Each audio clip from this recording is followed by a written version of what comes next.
I want to tell you today about an experience I had recently, one that I think sheds some light on a big trend that worries all of us: radicalization.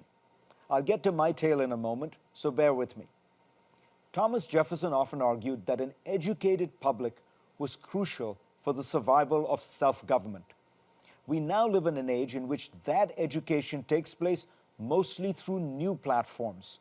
Social networks, Facebook, Twitter, Instagram, are the main mechanisms by which people receive and share facts, ideas, and opinions. But what if these new technologies encourage misinformation, rumors, and lies? In a comprehensive new study of Facebook, analyzing posts made between 2010 and 2014, a group of scholars found that people mainly share information that confirms their prejudices, paying little attention to facts and veracity, as Cass Sunstein wrote about in a recent Bloomberg article.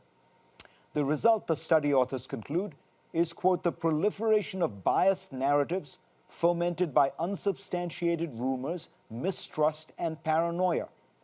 The authors specifically studied trolling, the creation of highly provocative, often false information with the hope of spreading it widely. They write that many mechanisms cause false information to gain acceptance, which in turn cause false beliefs that once adopted are highly resistant to correction.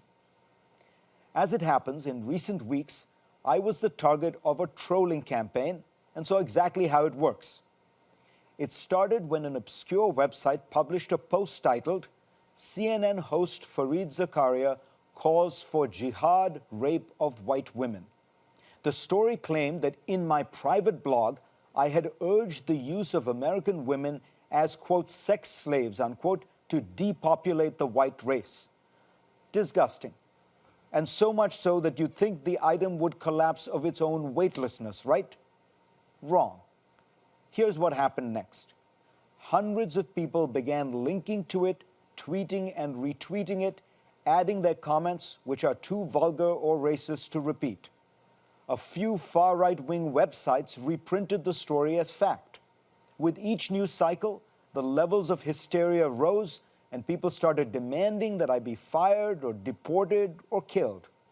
For a few days, the digital intimidation veered into the real world. Some people called my house late one night and woke up and threatened my daughters, who are 7 and 12.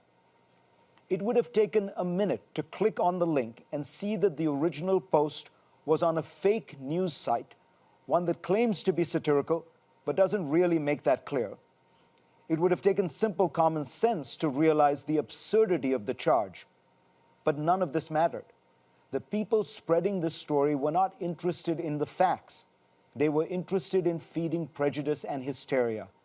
The original story was cleverly written to provide conspiracy theorists with enough ammunition to ignore evidence. It claimed that I took down the post after a few hours when I realized it received negative attention. So when the occasional debunker would point out that there was no evidence of the post anywhere, it made little difference. When confronted with evidence that the story was utterly false, it only convinced many that there was a conspiracy and cover-up.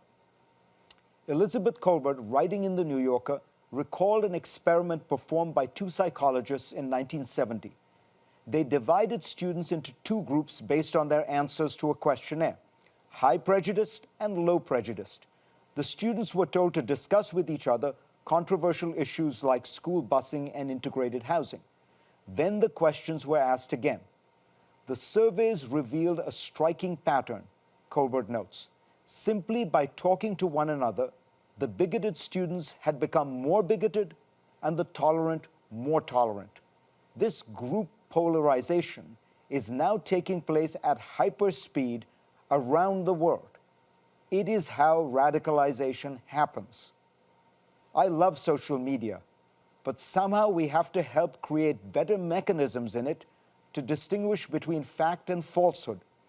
No matter how passionate people are, no matter how cleverly they can blog or tweet or troll, no matter how viral things get, lies are still lies. For more, go to cnn.com/Fareed and read my Washington Post column this week.